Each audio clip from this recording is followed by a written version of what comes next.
Baik saudara, untuk lebih perkembangan dari negeri di bawah bayu, langsung bersama Rita Aloysius Malik di Kota Kinabalu. Antara fokus yang di-Pertua Negeri dan isteri berangkat ke Jakarta, Indonesia untuk lawatan seminggu. Silakan Rita. Baik Nurul, yang di-Pertua Negeri Tun Dr. Johor Datuk Mahiruddin dan isteri Toh Puan Dr. Nurlida Tan Sri RM Jasni selamat berangkat ke Jakarta, Indonesia dari Terminal 2 Lapangan Terbang Antarabangsa Kota Kinabalu KKIA pagi tadi. Ia untuk lawatan seminggu menghadiri program Universiti Malaysia Sabah UMS bersama beberapa universiti di negara berkenaan termasuk Universiti Pendidikan Indonesia. Turut hadir di KKIA Pembantu Menteri kepada Ketua Menteri Datuk Ruslan Muharram, Pesuruhjaya Polis Sabah Datuk Jawati Dikun dan Konsul Jeneral China di Kota Kinabalu Dr. Huang Shifang. Dalam pada itu, menurut Ketua Pejabat Chancellery UMS Stella Alias Nurul Martini Gontol, dalam lawatan ini UMS dijangka menandatangani beberapa perjanjian penyelidikan, surat perjanjian dan surat niat bersama beberapa universiti lain. Ia berfokuskan kepada penyelidikan dan penglibatan Fakulti Psikologi dan Pendidikan FPP dan Fakulti Sains Sosial dan Kemanusiaan FSSK UMS. Kementerian Teknologi dan Inovasi Sabah KSTI Committed tingkatkan tahap integriti warganya di setiap peringkat. Ia dilaksana melalui pelbagai inisiatif termasuk Pelan Anti Rasuah Organisasi KSTI OACP bertujuan menyampaikan perkhidmatan lebih efektif, telus dan konsisten. Ada dua, kita lancarkan plan anti rasuah jabatan masing-masing di bawah bimbingan SPRM. Dan ada beberapa agensi lagi, saya minta agar mereka menyediakan plan masing-masing.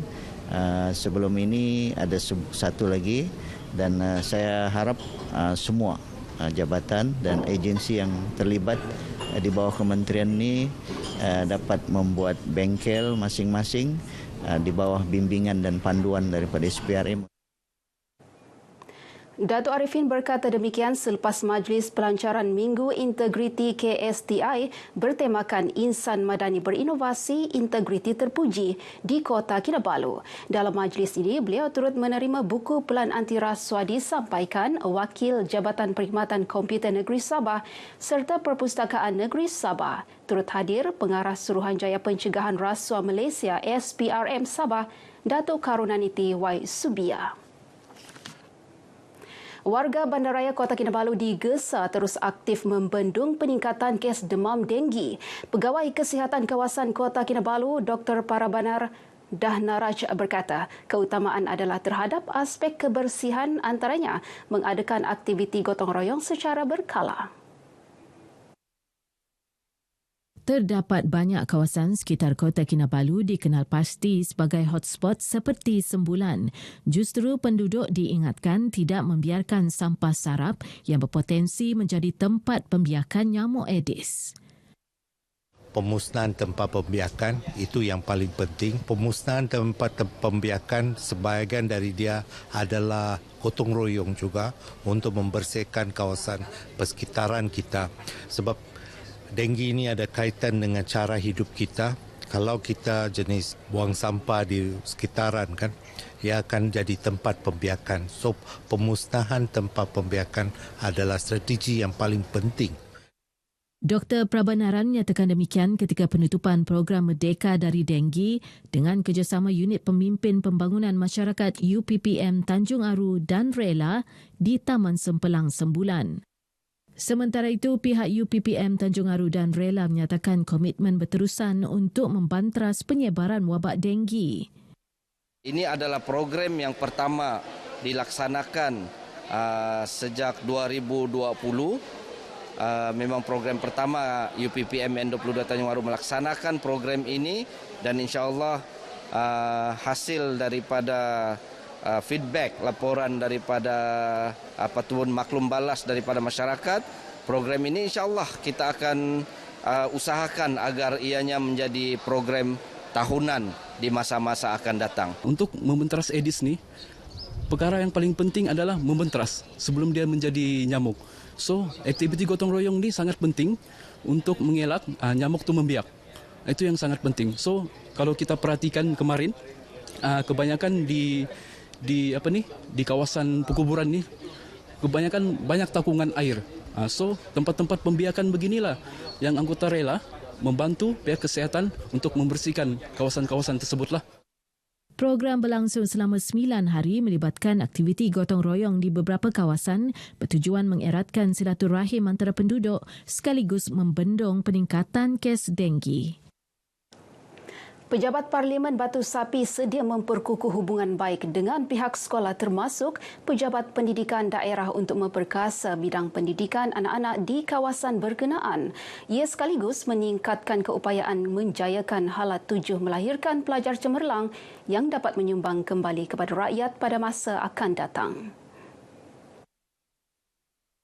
Ahli Parlimen Batu Sapi Hairul Firdaus Dato' Akbar Han berkata pihaknya proaktif bekerjasama dengan pihak sekolah mengadakan kelas tuition, menyelesaikan masalah pelajar secara bersemuka selain sentiasa mendapatkan input semasa berkaitan pendidikan.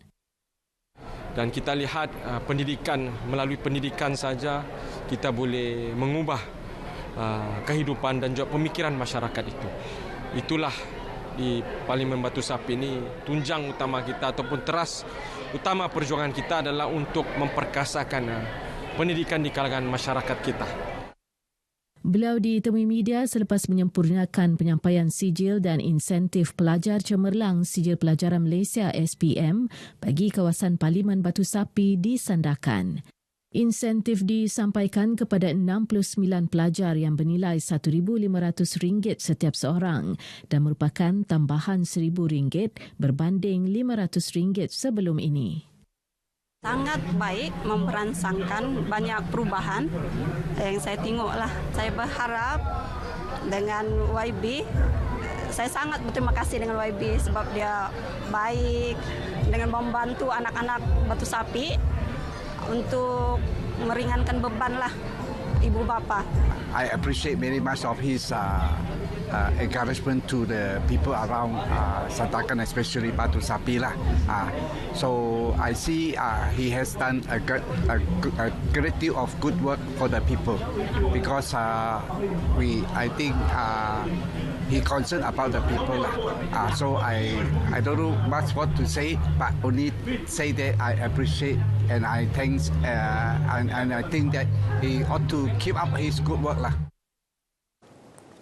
Penghargaan kerajaan negeri terhadap prestasi atlet Sabah dizahirkan dengan pemberian caruman kumpulan wang simpanan pekerja KWSP. Malah lebih membanggakan apabila Sabah merupakan negeri pertama melaksana insentif tersebut. Sejak dimulakan Februari tahun ini, seramai 156 atlet Sukan Malaysia Sukma dipilih menerima caruman KWSP. Melalui program ini, setiap atlet yang layak akan menerima caruman RM50 setiap bulan dengan keseluruhannya melibatkan dana RM400,000.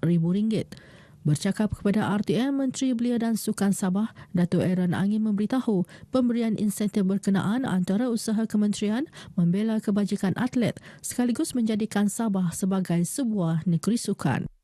Kita adalah negeri yang pertama untuk memberi insentif melalui APF kepada atlet-atlet kita pertama, dan kita sudah contributing APF ini, dan mudah-mudahan ini akan memberi perangsang kepada semangat mereka itu untuk terus berlatih dengan gigih. Dalam sidang media sama, Dato' Aaron berbangga dengan kemampuan 23 atlet Sabah pelbagai acara yang terpilih mewakili Malaysia ke Sukan Asia di Hangzhou, China pada 23 September hingga 8 Oktober. Ia melibatkan acara olahraga, memanah, jiu-jitsu, karate, hoki, rugby dan akuatik. Kejayaan peserta Sabah mengharumkan nama negeri kepersada antarabangsa dalam kejohanan seni persembahan dunia di Anaheim, California, Amerika Syarikat baru-baru ini amat membanggakan. Mereka ialah Jackie Jeffrey yang memenangi 2 pingat perak bagi kategori vokal junior dan Mary Grace Jen Penserga yang memenangi 2 perak serta 1 gangsa bagi kategori vokal senior. Ketibaan mereka di lapangan terbang antarabangsa Kota Kinabalu KKIA disambut Ketua Pegawai Operasi AJ Production Jasni Muhammad Yaakob. Bercakap kepada RTM, Jasni berkata kedua-dua wakil Sabah menunjukkan prestasi membanggakan dalam kejohanan tersebut. Pencapaian pada mereka tu sangat baik, ya, dan di mana melibatkan lebih kurang 60 lebih negara, ya, terlibat secara keseluruhannya. Terdahulu, Jackie dan Mary Grace turut berkongsi kejayaan mereka. I feel very excited and very happy for joining this competition because it has been my dream to go to inspire the world. Pengalaman yang paling penting bagi saya, Mary dapat belajar dorang punya konsep bakat macam mana.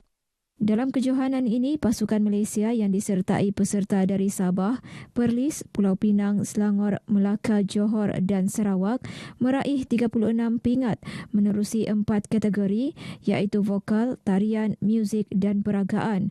Kejohanan berprestij tinggi bermula 28 Julai hingga 6 Ogos lalu itu disertai 40 buah negara.